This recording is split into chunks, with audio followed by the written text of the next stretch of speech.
Oriente Médio em Revista. Um panorama do noticiário sobre o que acontece nos países da região. Apresentação de Júlia Caldas e André Lobão. Comentários de Bruno Lima Rocha. Ao vivo toda segunda-feira às 21 horas, no canal do jornal O Coletivo no YouTube.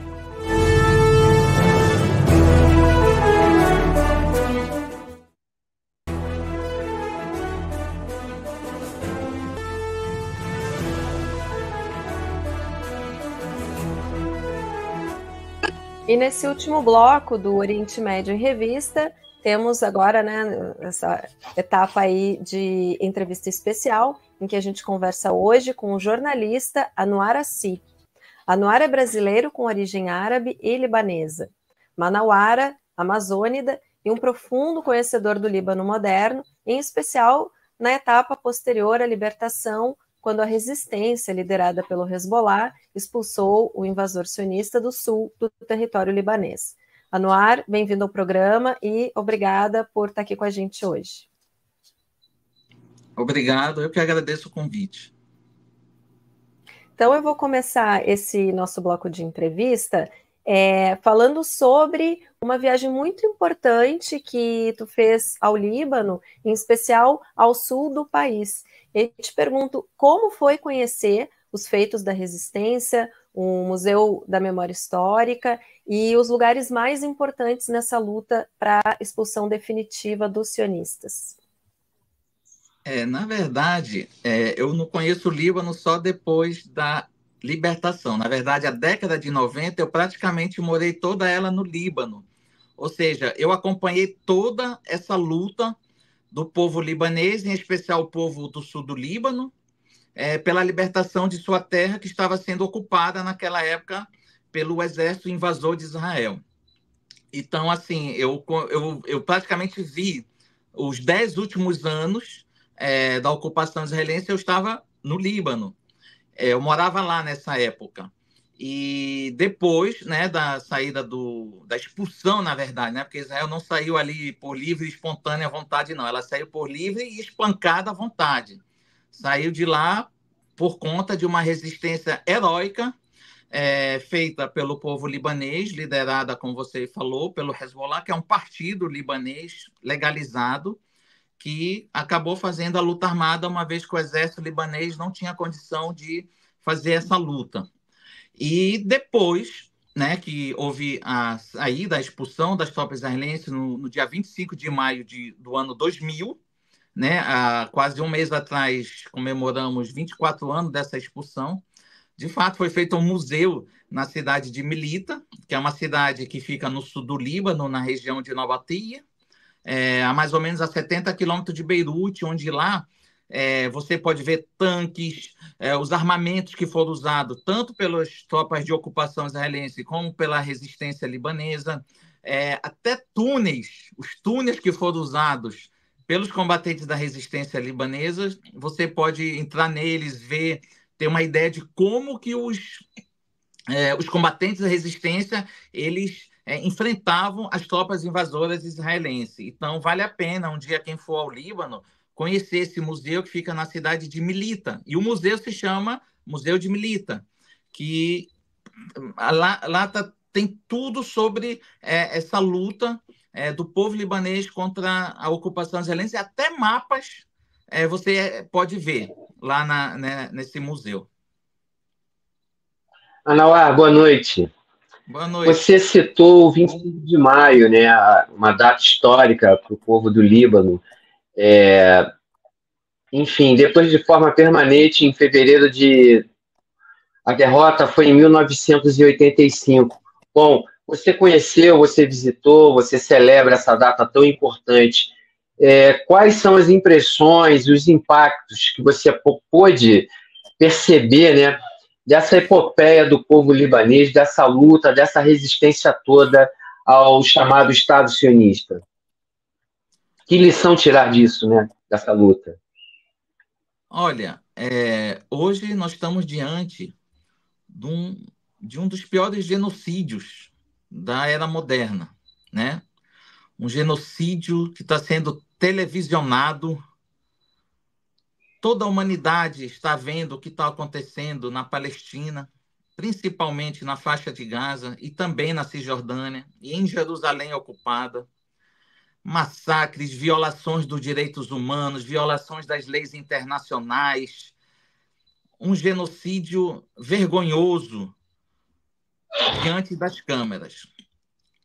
E quem conhece o Oriente Médio sabe que essas pessoas que estão cometendo genocídio na Palestina, eles não querem só a terra da Palestina, eles também querem roubar o Líbano, eles querem roubar a Síria, eles querem roubar terras do Egito, terras da Jordânia, do Iraque e até da Arábia Saudita, que eles chamam de o Grande Deserto, aquele país do Grande Deserto. Inclusive, hoje, quem entra nos veículos de comunicação do mundo, nas redes sociais, vai ver um emblema que foi capturado em um uniforme de um soldado israelense, onde tem um mapa do que eles chamam da Grande Israel, que seria Palestina, Líbano, Iraque, Síria, Jordânia, Egito e Arábia Saudita. Então, essa luta do povo libanês ela é legítima, porque os libaneses sabem muito bem que depois que eles terminarem da Palestina, ou talvez até antes, eles vão praticar esse mesmo genocídio contra o povo libanês, inclusive contra aqueles libaneses traidores que estão ajudando essa ideologia criminosa, tão criminosa quanto o nazismo, que é o sionismo judaico.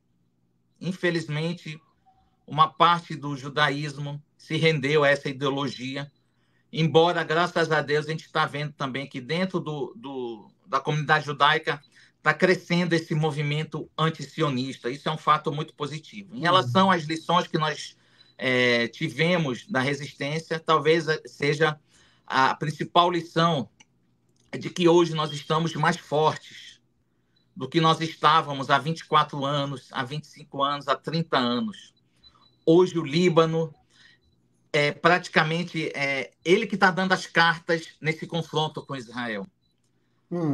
O que é chamado de norte de Israel, que é o norte da Palestina ocupada, tem mais de entre 80 mil a 120 mil israelenses que saíram daquela região. Cidades que os próprios meios de comunicação chamam de cidades fantasmas, que são, na verdade, cidades israelenses que foram construídas em cima de cidades palestinas que foram destruídas a partir de 1948. Anuar. Então, oi. Oi, era justamente a nossa pergunta, a próxima e a derradeira, né? Vou fazer ela aqui formalzinha para a nossa audiência poder acompanhar. No tempo presente, tá? Então, eu queria citar o general Hassan Soleimani dizia que o eixo da resistência teve 2 momentos fundantes. A vitória de maio de 2000, que você já citou, e eu queria falar de um outro conflito, a derrota do agressor na Guerra de Julho a agosto de 2006. Ali foi a hora da virada, segundo Soleimani e vários estudiosos da região. Aí eu queria te perguntar, justamente essa última frase, hoje, acompanhando a luta para libertar a Galileia, eu queria fazer pergunta sincera, não quero parecer que o cara está muito entusiasmado, está misturando desejo com realidade. É impressão minha ou realmente as forças sionistas em terra estão correndo do confronto com a resistência libanesa? É isso que está acontecendo mesmo? Olha, quem está falando isso não sou eu, nem você, os próprios israelenses estão falando. Eles dizem assim que os soldados israelenses no sul do Líbano e no norte da Palestina ocupada, né, que o pessoal chama de norte de Israel, e na fronteira com o sul do Líbano, eles estão sendo abatidos como patos. Essa expressão são os próprios israelenses que estão usando. E, de fato, pela primeira vez, nós estamos vendo a resistência usar aviões, drones, atingir de forma precisa bases militares israelenses, centros militares encravados nos meios dos civis israelenses. Para você ver a covardia, eles criaram centros militares dentro de bairros residenciais nas colônias israelenses, mas mesmo assim a resistência vai lá e consegue atingir essas casas, esses centros militares. Tem muitas imagens aí nas redes sociais, nos portais de notícias, inclusive no portal que eu tenho aqui em Manaus, que é o portal panoramareal.com.br. Nós sempre divulgamos noticiário de geopolítica internacional e a política no Oriente Médio. Inclusive, tem imagens lá dos drones atingindo as bases militares. Então, não é uma coisa assim emocional. De fato, está havendo uma fuga de soldados israelenses do confronto. Tem vídeos onde jipes, tanques são destruídos pelos foguetes da resistência. São ataques muito cirúrgicos. Tanto é que o número de baixas civis israelenses é pouquíssimos. Os ataques, até agora, desde o dia 8 de outubro, porque o confronto na fronteira começou dia 8 de outubro, um dia depois do dia 7 de outubro, quando foi lançada o ataque Tempestade de Al-Aqsa, Tufan Al-Aqsa. E de 8 de outubro até esse final de semana, né, até ontem, 16 de maio, a resistência libanesa, liderada pelo Hezbollah, já tinha feito mais de 2.000 ataques contra Israel. Israel também, nesse final de semana, admitiu que mais de 5.000 foguetes foram lançados pela resistência libanesa durante esse período, de 8 de outubro até esse final de semana.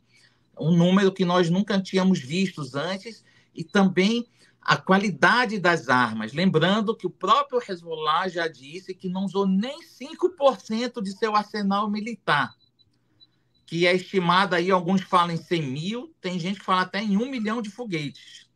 Mas o que nós estamos vendo é que eles estão usando armas muito mais avançadas, inclusive estão usando armas antiaéreas, que até então a gente não via nos outros conflitos, né, na época da ocupação, no conflito de 2006, que você se referiu.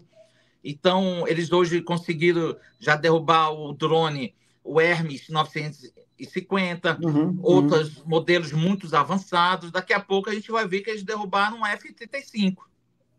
Eu não vou estranhar se isso acontecer. Então, de fato, há um avanço militar por parte da resistência libanesa e um enfraquecimento no norte por parte das tropas israelenses, que ao mesmo tempo estão atuando em Gaza. E essa entrada do Hezbollah, do Líbano, na guerra, ela foi importante, porque tirou quase 1/3 do exército israelense da faixa de Gaza.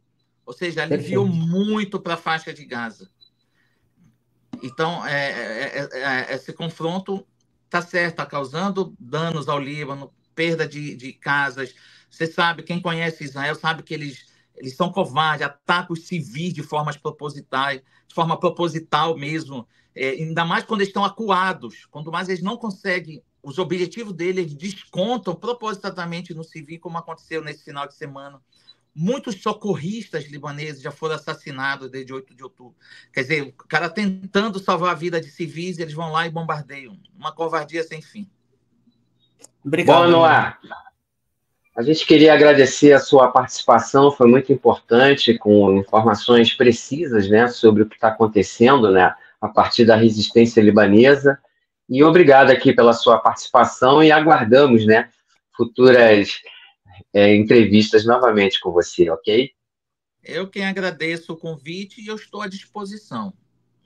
No momento que vocês precisarem, eu estarei à disposição para falar não só sobre o Oriente Médio, como o próprio falar sobre o Amazonas e qualquer outro assunto relevante. Muito obrigado pelo convite.